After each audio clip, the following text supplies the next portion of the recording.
मी हर्षद तांबरे आपल्या सर्वांचं स्वागत करतो। मी पोशिरकर हर्षद या युट्यूब चॅनल वरती। कालांचे दैवत ज्यांना मानलं जातं ते म्हणजेच महाकाल आणि आपल्या हिंदू धर्मामध्ये ओम हा एक मूलमंत्र मानला जातो आणि आपल्या पूर्ण सनातन धर्माची नीव याच्यावरती उभी आहे। तो मूलमंत्र, तो महामंत्र म्हणजेच ओम।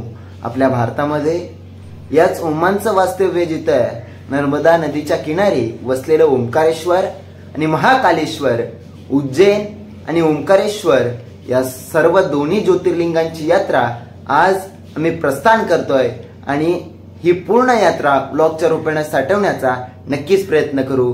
जय महाकाल। आज या यात्रेचा आमच्या समेत माझ्या बाबांच्या निकटवर्ती LIC म्हणजेच LIC मध्ये फार किती वर्ष कार्यरत आहात आपण? 34 वर्ष कार्यरत असणारे SGA आपले पिलकर काका। तर काका, तुम्हाला या प्रवासामध्ये कसं वाटतंय? आता आपला प्रवास सुरू झालाय, चांगलं वाटतं। मग चालू गेला उद्या 24 ऑगस्ट 2024 आता आपण जे ट्रेनचा प्रवास करतोय, जसं या ट्रेनचा प्रवास निरंतर चालू राहतो तसेच माझ्या आईला निरंतर निरोगी बजरंगबलीच्या आशीर्वादाने, ईश्वराच्या आशीर्वादाने निरोगी आयुष्य लाभो ही बजरंगबलीची प्रार्थना। आणि आता आईला आपण या ट्रेनच्या प्रवासामध्ये शुभेच्छा देण्यासाठी केक कटिंग सेरेमनी आपण करतोय। आईला विनंती करतो की आपण happy birthday to you, happy birthday to you, happy birthday dear आई, हॅपी बर्थडे टू यू। बार बार दिले आए, बार बार दिले आए।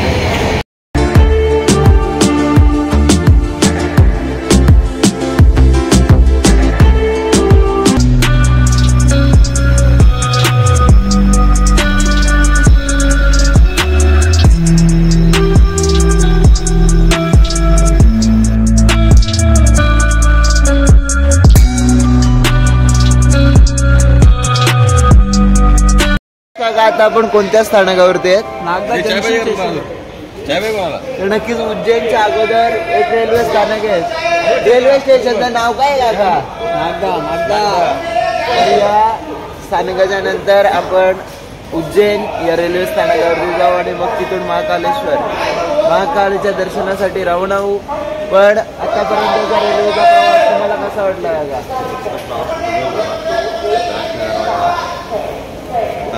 याच्यानंतरची आपली दिनचर्या काय असणार आहे? सकाळी गेल्यानंतर फ्रेश होणार, फ्रेश झाला नाश्ता, मग उज्जैन दर्शन, ओंकारेश्वरचं, महाकालेश्वरचं दर्शन होणार। काकांनी देखील आपल्याला ही दिनचर्या सांगितलेली आहे। आता ट्रेनचा हॉल्ट तिथं अवघ्या 5 मिनिटांच्या हॉल्ट नंतर ट्रेन देखील रवाना होईल। तर चला,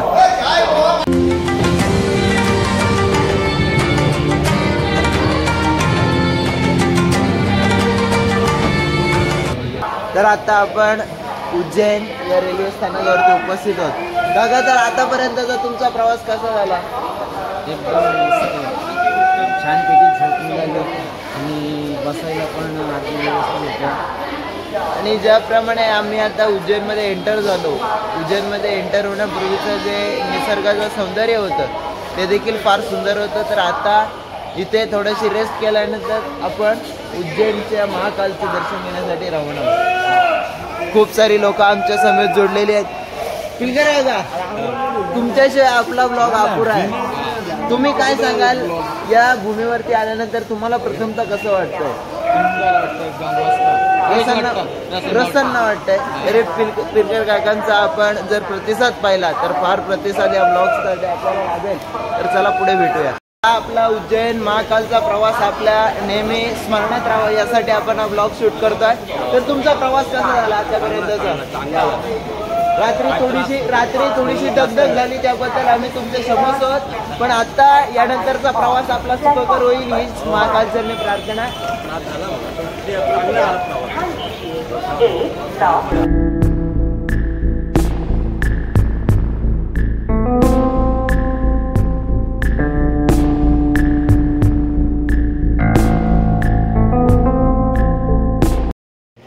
आता आपण नक्षत्र हॉटेल या हॉटेलमध्ये एंटर केल्यानंतर आपण शेवटची सूचना पाहिली।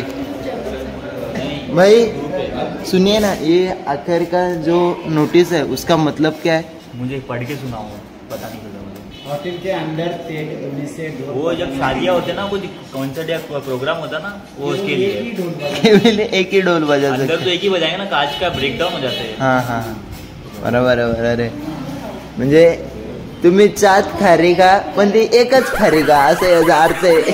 काकांच्या माध्यमातून आजची सोय. काका कसं वाटलं तुम्हाला हॉटेलचा एम्बियन्स? चांगला आहे हॉटेल वगैरे. म्हणजे आल्यानंतर जे ते तुमचं नैराश्य होतं ते आता कुठे दूर झाल्यासारखं वाटतंय तुम्हाला? तुम्हाला पण कसं वाटतं? ऑर्गनायझर आपलं देखील मनापासून आभार. रूमचा एम्बियन्स, रूमचं वातावरण अतिशय प्रसन्न आहे. अशीच आपली सोय आपण करत राहा हीच महादेवाचरणी प्रार्थना. काय नक्की त्यांनी देखील त्यांची ब्रँडिंग केलेली आहे ट्रेड. या हॉटेलमध्ये एंटर केल्यानंतर खूप एक्सपेक्टेशन होते की रूम चांगले असतील आणि त्याचप्रमाणे ज्याप्रमाणे आमची उत्कंठ होती की रूम कसे असतील कसे नसतील, रूम देखील अतिशय छान आहेत. रूम नंबर 306 की ते एंटर केल्यानंतर आपण पाहू शकता पहिल्यांदा TV आहे, AC रूम्स आहेत, नंतर बेड आहे, सोफा आहे, कबड देखील आहे. आपण या कबडमध्ये आपले कपडे वगैरे ठेवू शकता सेफ्टीसाठी. सेफ्टी लॉकर सुद्धा आहे. अतिशय चांगली सोय. त्यानंतर मिरर सुद्धा आहे. अतिशय सुंदर प्रवास हा होणार आहे असं मला देखील वाटतं. विजू काका, इथपर्यंत तुम्ही तुमचा प्रवास तुम्ही कशा पद्धतीने वर्णन कराल? म्हणजे कसं वाटतं? सुंदर असा प्रवास झाला. परत मॅनेजमेंट सुंदर आहे. गाड्यांची सोय आहे व्यवस्थित. सीट सगळ्यांना मिळाले. हा, रूम सुंदर आहेत. म्हणजे काकांच्या चेहऱ्यावरती जी प्रसन्नता आहे ती या सर्व गोष्टी सांगून जाते. यानंतरची आपली दिनचर्या काय असेल? म्हणजे आपल्याला इथून मंदिराला निघण्यासाठी अजून किती वेळ आहे? 4 तास. म्हणजे नाश्ता केल्यानंतर आपण मंदिराकडे रवाना होऊ, महाकालेश्वराचं दर्शन घेऊ आणि उद्या ओंकारेश्वरला जाऊ, अशी दिनचर्या आहे. बरोबर आहे?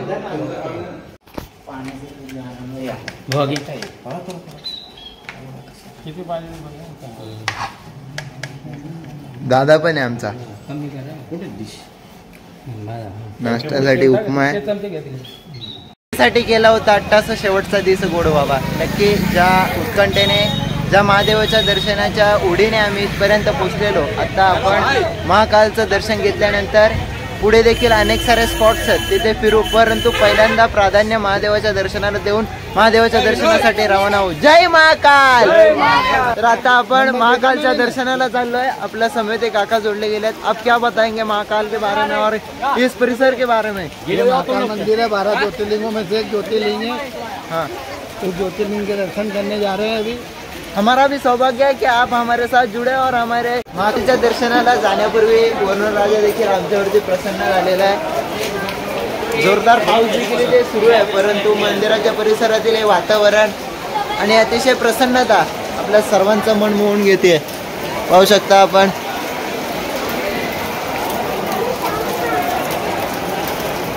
बाबा मंगलदादा पहिल्यांदा तुम्ही येता, याच्या मागे आलेले नाही एकदा? आलेले. मग कसं वाटलं तुम्हाला? म्हणून पुन्हा एकदा मंगलदादा आमच्या बरोबर आलेत. आता मंगलदादा आमच्या बरोबर एक टूर गाईड म्हणून देखील काम करतात. तर चला, जय महाकाल. जय महाकाल.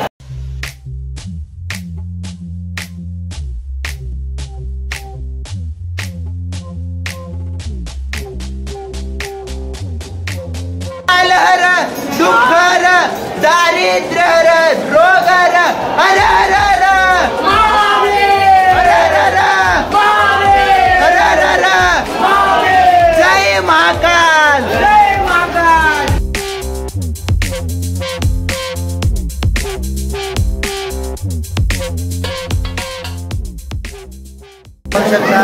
श्रावण मास म्हटलं की महादेवांचा मास, शिवशंभूंचा हा मास. या श्रावण मासामध्ये अनेक सारे भक्तगण महादेवाच्या दर्शनासाठी जातात. त्याचप्रमाणे आम्ही देखील उज्जैन महाकालला या महाकालेश्वराच्या दर्शनासाठी आलो. परंतु येण्यापूर्वी एक खंत होती की दर्शन भेटेल की नाही भेटेल, परंतु महाकालाच्या आशीर्वादाने, या महाकालेश्वराच्या आशीर्वादाने आता आम्हाला दर्शन थोड्याच वेळामध्ये घडणार आहे. जय महाकाल.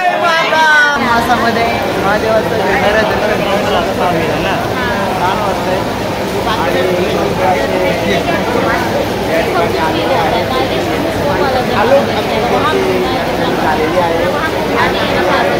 वाट काढत भोलेनाथचं दर्शन घेण्यासाठी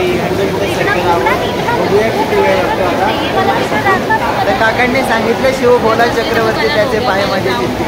या भोलेनाथाचे अनेक भक्तगण इथे उपस्थित आहेत। महादेवाचं दर्शन आम्हाला कधी भेटतं आणि मन आमचं कधी प्रसन्न होतं यासाठी अनेक भक्तगण इथे उपस्थित। या महादेवाच्या दर्शनासाठी एवढ्या संख्येने काय येतात तर महादेवाचं मनमोहक आणि प्रसन्न स्वरूप पाहिल्यानंतर जी मनाला लाभणारी जी शांती आहे। जय महाकाल, जय महाकाल। कालर दुःखर दारिद्र्यर रोगर हर जय महाकाल, जय महाकाल। पार्वती पदे शिवशंकर हर हर हर हर हर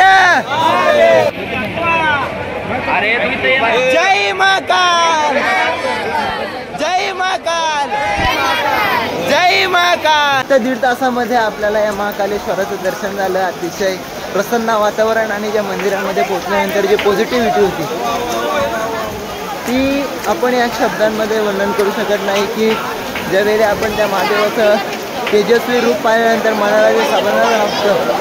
क्या चल रहा है कलयुग, आपको पता द्वापर में भी भगवान महाकालेश्वर थे क्योंकि श्री कृष्ण भगवान यहाँ शिक्षा ग्रहण करने के लिए आए थे, तब भी थे हैं वेदों में। उसके पहले त्रेता युग था। त्रेता युग में कौन थे? रामचंद्र जी। रामचंद्र जी के समय में भी थी उज्जैन नगरी, क्योंकि यहाँ पर आए थे राम घाट नाम इसकी पड़ा था, पुत्रदान किया था। उसके पहले के हैं वो स्वामी जी प्रकट हुए हैं। तुम्हारा कितने युग है जानना था। बोरेश्वर महादेव में ऐसा हमने सुना कि इसके पहले का वो स्वयंभू शिवलिंग वो है, फिर ये बाद में है। कौन सा? बोरेश्वर महादेव यहाँ से 35 किलोमीटर है। 12 शिवलिंग का समावेश होता है ना। नहीं वो तो अपन मान रहे हैं, लेकिन स्वयं माने त्रेता युग से भी पहले के ये तो है। महाराज जी, उज्जैन नगरी का पुराना नाम क्या था? विक्रमादित्यांचा टिला म्हणजेच विक्रमादित्यांचा किल्ला आपण पाहू शकता। ही विक्रमादित्यांची मूर्ती इथे आपण पाहू शकता। The legendary king of Ujjaini, famous for his wisdom. Wisdom म्हणजेच त्यांच्या बुद्धिकौशल्यासाठी ते पूर्ण जगामध्ये प्रख्यात होते। आपण इथे पाहताय विक्रमादित्य स्टार्टेड विक्रम समाप्ती इन 57 BC। मोठे अप्पा, एवढा पाऊस पाहता तुम्हाला काय वाटतं? पावसाची अतिवृष्टी होताना आपल्याला हे संकेत दिसत आहेत का? दिसतात ना मग पप्पा नदी जमा झाली, इथे देखील नदी जमा झाली। नदीला फार पूर आलेला आहे। नदीमध्ये लोक त्यानंतर मंदिरं पण काही पाण्याखाली जाताना आपण पाहिली येताना। पण पावसाच्या सानिध्यात घडणारी उज्जैनची यात्रा फार मनाला आनंद देऊन जाते। दर्शन घडल्यानंतर मन प्रसन्न झालं काय बाप्पा? परत एकदा येणार आपण? परत तात्या पण असतात। तात्या तिसऱ्यांदा तुम्ही पण येणार? बारिश बहुत हो रही है, ये आज ही हो रही है या परसों से हो रही है? ये तो बरसात, अभी बरसात का मौसम है। बरसात के मौसम के हिसाब से अभी तो रोज हो रही है। नहीं, जहाँ पर हम आए हैं मतलब जहाँ हम रहते हैं ना उस जगह ऐसे ही बारिश होती है, लेकिन हमें लगा कि यहाँ पर बारिश कम होगी, लेकिन यहाँ पर भी बहुत बारिश है। बारिश का मौसम है ना, बारिश के हिसाब से हो रही है। आज ज्यादा ही हो रही है या नहीं है? आज थोड़ी ज्यादा है। बाढ़ आई थी क्या? नहीं अंकल, बाढ़ आई थी पहले? अगले साल आई थी बाढ़, अब आएगी। आएगी आएगी। आती नहीं है, बस नदी पूर्व रास्ते बंद हो जाते हैं खाली। नक्की ते देखील सांगतात आपल्याला की स्थानिक देखील इथलं वातावरण कसं असतं। यंदा पूर झाला नाही, परंतु ते बोलतायत की पूर होण्याची दाट शक्यता आहे। पूर झाल्यानंतर हे सर्व रस्ते ब्लॉक होतात। त्यांनी आपल्या सर्वांना सांगितलं ही आपली गाडी आणि आता काका तुम्ही एवढा विलंब लावता, असं नका ना करत जाऊ। चलेंगे महाकाल से राजा बख्तरी की गुफा। वापर प्रमाणे मित्रांनो, आपला महाराष्ट्र छत्रपती शिवरायांच्या नावाने ओळखला जातो, त्यांच्या इतिहासाच्या नावाने ओळखला जातो. त्याचप्रमाणे उज्जैनचे राजे ते त्यांच्या बुद्धी कौशल्यासाठी पूर्ण जगामध्ये प्रसिद्ध होते. राजा Vikramaditya is known for his wisdom असं म्हटलं जातं. तर त्यांचेच बंधुराज, उनका नाम क्या बोला आपने? राजा भक्तरी. राजा भक्तरी. काकांच्या माध्यमातून अनेक साऱ्या दंतकथा असतील. या उज्जैन नगरीचा इतिहास आपल्यापर्यंत पोहोचतोय. अंकल, आपका भी है बहुत बहुत शुक्रिया कि हम इस भूमि का इतिहास है जो आप हमें बता रहे हैं.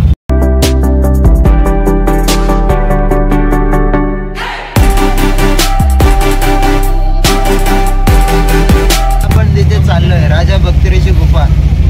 विक्रमादित्यांचे भाऊ त्यांनी तिथे तपश्चर्या केली आणि त्यानंतर काका सांगतात की ती गुफा 4 धामच्या यात्रेसाठी निघते. बरोबर आहे का? मतलब आपल्या ज्या हिंदू धर्मामध्ये त्या 4 धाम यात्रेला एक वैशिष्ट्य प्राप्त होतं. त्याच 4 धाम यात्रेची सुरुवात देखील या गुफेच्या माध्यमातून केली जाते असं काका आपल्याला सांगतात.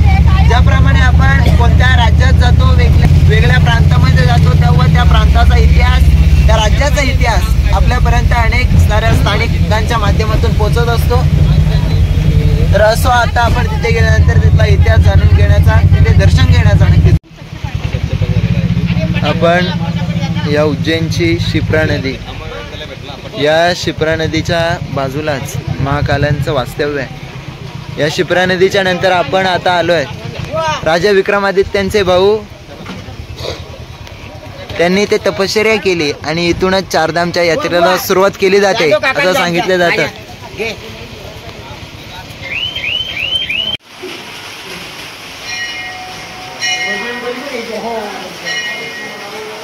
52 BCE याच्यामध्ये आपल्या बुद्धी कौशल्यासाठी पूर्ण जगामध्ये प्रसिद्ध असणारे राजा भर्तारी,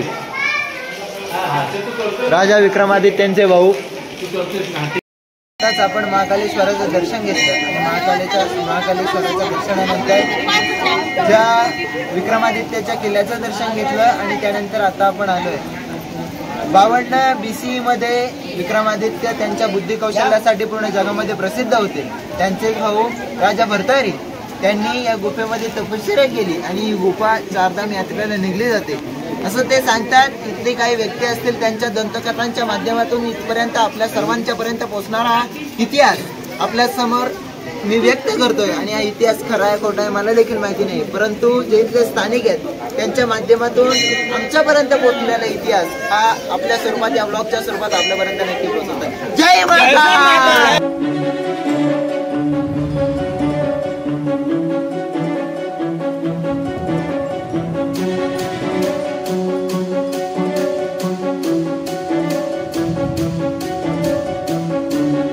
म्हटलं जातं की इथूनच 4 धाम चा रस्ता या गुफेच्या माध्यमातून प्रारंभ होतो आणि 4 धामची यात्रा केली जाते. असं दंतकथांच्या माध्यमातून अनेक सारा इतिहास आपल्यापर्यंत पोहोचतोय. 51 शक्तिपीठांपैकी एक शक्तिपीठ असलेल्या गडकालिका मातेच्या मंदिरामध्ये आता आलोत. तर इथून दर्शन घेतल्यानंतर आपण हार घेण्यासाठी जाऊ आणि त्यानंतर भैरवनाथाचे दर्शन घेण्यासाठी राहणार. ओके, जय महाकाल.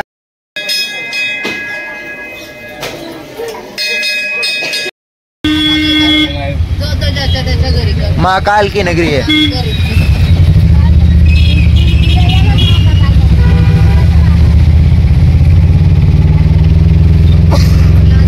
अंकल, जो मीते देखो मतलब ऐसे बोलते हैं कि यहाँ पर कौन सा भी नेता आता है तो उसकी सत्ता टिकती नहीं है, यह सच बात है? नेता सत्ता तो टिकती है, यहाँ पे जो भी नेता रात नहीं रुकता है. हाँ ना, वही मैं बोल रहा हूँ. लोकल है वो रुक सकता है नेता, बस बाकी दूसरा कोई नेता नहीं रुकता. क्यों, उसका कुछ रीजन है? इसका एक ही राजा है, इस यहाँ का राजा महाकाली है. इससे बड़ा ना तो कोई बनेगा या ना कोई है. पण या हॉटेलचा इंटेरियर व्ह्यू बघितला, हा एक्सटेरियर व्ह्यू आपण पाहिल्यानंतर आता आपण भोजन ग्रहण केलं आणि त्यानंतर आता आपण कालभैरवाच्या दर्शनासाठी रवाना होणार आहोत. बबलू अंकल की सवारी निकल पड़ी. बबलू अंकल, अब हम कहाँ जा रहे हैं? चलेंगे शांति बनी आश्रम. किधर? कृष्ण भगवान सुदामा जी बलराम जी ने पढ़ाई करी थी ना, हाँ हाँ। वहाँ चले।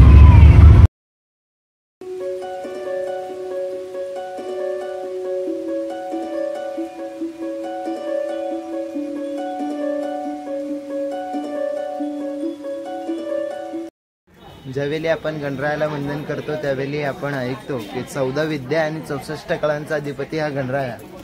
परंतु त्या 14 विद्या आणि 64 कळा कोणत्या, तर या 64 कळांचं एक एक्झिबिशन आपण म्हणू शकतो, किंवा सर्व लोकांना ज्या श्रीकृष्णांनी 64 कळा शिकल्या त्याच इथे एका छायाचित्राच्या रूपाने लोकांच्या समोर मांडल्यात. म्हणजे लोकांना देखील समजावं की 64 कळा फक्त ऐकण्यापुरत्या मर्यादित नाही, तर त्या 64 कळा सतत किती आहेत आपण पाहू शकता. नक्कीच एकदम सुंदर आणि सुरेख. लक्ष्मण काका, तुम्हाला पण कसं वाटतंय? एकदम मस्त वाटतंय. आणि असं कधी आपल्याला लक्ष्मण काकांनी देखील हे दृश्य आपल्या मोबाईलच्या कॅमेरामध्ये कैद करून ठेवतात, म्हणजे जेणेकरून का नेहमी ते त्यांच्या स्मरणात राहील.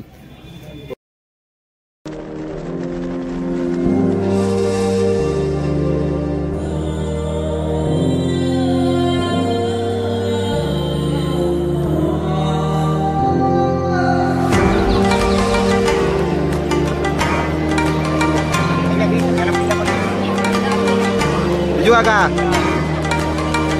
उज्जैन म्हटलं की महाकालांची नगरी, आणि त्यानंतर भैरवनाथाचं मंदिर देखील फार प्रसिद्ध आहे. लक्ष्मण काका, काय सांगाल या मंदिराबद्दल? इथे एक वेगळी प्रथा पाळली जाते, तर त्यामागचं रहस्य काय आहे? आपल्याला माहिती नाही. तेच म्हणजे आम्हाला काही सूत्रांनुसार समजलंय की भैरवनाथ हे तामसी प्रवृत्तीचे दैवत आहेत. मग त्यांना शांत करण्यासाठी त्यांना मदिरा पाजली जाते. मग त्यामध्ये त्या मदिरा पाजण्याचा, मदिरा चढवण्याचा हा योग, ही प्रथा काही कालापासून चालत आलेली आहे. त्यामागचं कारण, या भैरवनाथाला मदिरा जी चढवली जाते त्यामध्ये शक्तीचं आणि संकल्पनेचं प्रतीक म्हणून ती मदिरा चढवली जाते. विजू काका, तुम्हाला काय संदर्भात, काय या मंदिराच्या संदर्भात काही? या मंदिराची खासियत अशी, एका देवाला दारूचा नैवेद्य द्यायला लागतो.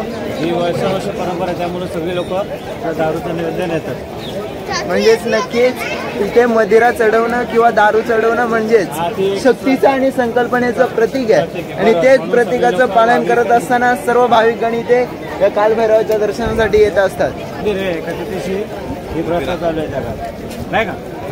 बाहेर फिरायला आल्यानंतर कसे अनुभव आपल्याला भेटतात, त्याचं मूर्तिमंत उदाहरण आपल्याला भेटतं. म्हणजे लोकांनी नक्की काय केलं का?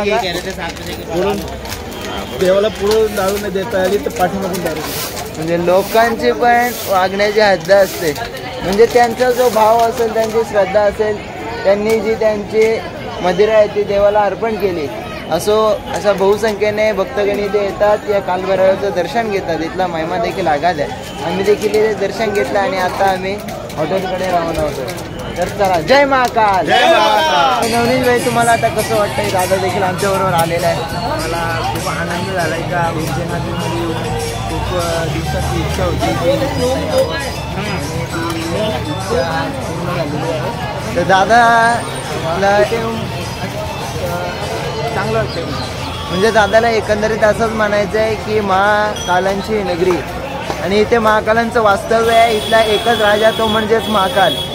अतिशय प्रसन्न वातावरण आहे. आणि आता आम्ही कालभैरव मंदिराला गेलो, त्यानंतर अनेक साऱ्या ठिकाणी गेलो, फार मजा आली. आणि आता पुन्हा एकदा जिथून आम्ही आजच्या दिवसाची सुरुवात केलेली, तो म्हणजे महाकालेश्वराच्या मंदिरामधून. तर आता आम्ही तिथल्याच मंदिराचा परिसर अनुभव एक व्यक्त करण्यासाठी या ब्लॉगचा आपण उपयोग करतोय. आणि या मंदिराची जी भ्रमंती आहे, मंदिराचा जो परिसर आहे, तो नक्कीच आपण चांगल्या पद्धतीने फिरण्याचा प्रयत्न करू. तर संतोष काका, तुमच्या डोक्यामध्ये आलेली संकल्पना उज्जैनची यात्रा, आणि ती आज सत्यात उतरते. आपण केलेली ट्रेनच्या प्रवासाची सोय असेल, त्यानंतर हॉटेल्स असतील, आणि आजची ही सर्व भगवंतांच्या दर्शनाची सोय असेल. कसं वाटतंय तुम्हाला? एकदम बरं वाटतं. एकदम चांगली मंडळी भेटलेली आहे मला, आणि खूप प्रतिसाद देत आहेत माझ्या ट्रिपला, माऊली तिथे यात्रेला. काकांची एक छोटासा प्रयत्न की आपल्या परिसरातील जे भक्तगण आहेत त्यांना महाकालेश्वराचं दर्शन घ्यायचं होतं, ते माऊली टूर्स अँड ट्रॅव्हल्सच्या वतीने आज पूर्ण झालं. आपलं देखील मनापासून आभार, आपल्या टूर्स अँड ट्रॅव्हल्सचं देखील मनापासून आभार. आणि आपला हा प्रवास, आपला व्यवसाय, आपली संकल्पना पुढे सतत चालत राहावी अशीच या महाकालेश्वराच्या चरणी प्रार्थना करतो. काका, महाकालेश्वर म्हणजेच नक्की काय? या उज्जैनचे दैवत, या उज्जैनचा राजा महाकालेश्वर, कालाचा राजा महाकालेश्वर आणि सर्व भक्तांना मोहून टाकणारा, त्याच्या तेजस्वी रूपामध्ये एकत्रित करून ठेवणारा आणि सर्वांना त्याच्या तेजस्वी रूपाची भुरळ पडणारा त्या महाकालेश्वराचं आम्ही पहिल्यांदा दर्शन घेतलं. त्यानंतर अनेक सारा परिसर आम्ही भ्रमंतीमध्ये व्यक्त केला, अनेक सारा परिसराची आम्ही भ्रमंती केली आणि ज्या उद्देशाने आम्ही या दिवसाची सुरुवात केलेली की आजचा दिवस हा सारथी लागावा आणि तो दिवस आता सारथी लागला आहे. म्हणजे पहिल्यांदा महाकालेश्वराच्या दिवसाची सुरुवात ज्याप्रमाणे आपण केलेली त्याचप्रमाणे या दिवसाचा शेवट देखील आपण करतोय. तर आता आपण काय करणार आहोत? मंदिराचा परिसर भ्रमंती करणार आहोत, त्या मंदिराच्या परिसराची भ्रमंती करणार आहोत. फार काही गोष्टी आपल्याला नवीन शिकायला भेटतील. काय वाटतं तुम्हाला? आम्ही पुन्हा एकदा या मंदिराच्या परिसराची भ्रमंती करण्यासाठी इथे उपस्थित आहे. तरी या महाकालेश्वराचं एक वैशिष्ट्य सांगायचं झालं तर जे भारतामध्ये 12 ज्योतिर्लिंग आहेत त्या 12 ज्योतिर्लिंगांपैकी या महाकालेश्वराचं हे मुख ते दक्षिणेच्या बाजूला आहे आणि बाकीचे सर्व जे ज्योतिर्लिंग आहेत त्याचं मुख पूर्वेच्या बाजूला आहे. हे एक महाकालेश्वराचं वैशिष्ट्य आहे. सकाळच्या प्रसंगी बोलायचं झालं तर फार पाऊस होता आणि त्यावेळी असं वाटलं की आम्हाला दर्शन भेटेल अथवा नाही भेटेल, परंतु त्या महाकालेश्वराची कृपा हे आम्हाला फक्त 1.5 तासात दर्शन भेटलं. तर काका, आता तुम्हाला परिसराबद्दल काय सांगावं वाटतं? परिसराबद्दल मला सांगावंसं वाटतं की इथे खूप प्रसन्न वातावरण आहे आणि त्याच्यामुळे आम्हाला इथे नेहमी येण्याचा आनंद मिळेल. नक्कीच काकांना असं म्हणायचं आहे की इथे पॉझिटिव्हिटी फार आहे, मनामध्ये एक वेगळीच ऊर्जा संचारते, प्रसन्न वाटतंय. तर असं आता आपण या पूर्ण मंदिराच्या परिसराची भ्रमंती करू आणि त्यानंतर आपण पूर्ण मंदिर परिसराला सुंदर अशी विद्युत रोषणाई आपण पाहू शकता. या विद्युत रोषणाईमुळे पूर्ण मंदिराचा परिसर झगमगून गेला आहे. आणि आता आपण महाकालेश्वराच्या कळसाकडे रवाना होऊया. सुंदर अशी शिवशंभूंची मूर्ती आपण पाहताय, आपल्या मनाला मोहून टाकणारी मनमोहक मूर्ती. तसेच पूर्ण परिसर विद्युत रोषणाईमध्ये झगमगून उठणार. अनुभवतोय महादेवांची उज्जैन नगरी. कसं वाटतंय तुम्हाला? एकदम भारी, रमणीय वाटतं. एकदम सर्वकडे रोषणाईच रोषणाई, विद्युत रोषणाईमध्ये पूर्ण उज्जैन नगरी, महाकालांची उज्जैन नगरी भारावून गेले आणि आम्हाला देखील भुरळ काढते. अतिशय सुंदर प्रेक्षणीय वाटतं.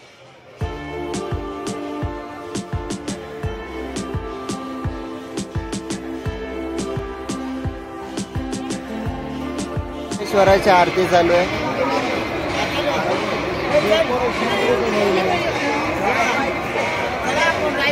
LED स्क्रीन असल्यामुळे या कॅमेऱ्यामध्ये ते काही होऊ शकलं नाही, परंतु ही आरती आणि अनुभवने फार प्रसन्न वाटलं.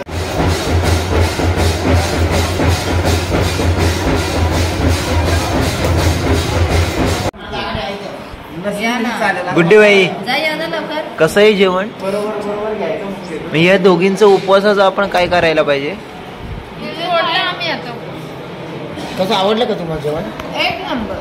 पनीर मटर आहे, जिरा राईस आहे, पुरी. असं मला बोलत होतं. ब्लॉगच्या माध्यमातून आपण उज्जैनमध्ये महाकालांच्या नगरीमध्ये जो प्रवास केला तो साठवण्याचा नक्की प्रयत्न केलाय. मग ते कालभैरवाचं दर्शन असेल, महाकालेश्वराचं दर्शन असेल, राजा भर्तरीची गुफा असेल, अनेक साऱ्या गोष्टी या व्लॉगच्या माध्यमातून आपण आपल्या आठवणींमध्ये साठवून ठेवल्यात. तरी या व्लॉगच्या सेकंड पार्ट मध्ये आपण पूर्ण ओंकारेश्वराचा प्रवास, या ओंकारेश्वराचं घेतलेलं दर्शन असेल, मग तिथे झालेला काही त्रास असेल, तिथे ट्रॅफिक रूल्स असतील, तिथले पोलीस असतील, या सर्व काही गोष्टी आपण या सेकंड व्लॉगच्या रूपाने साठवणार आहोत.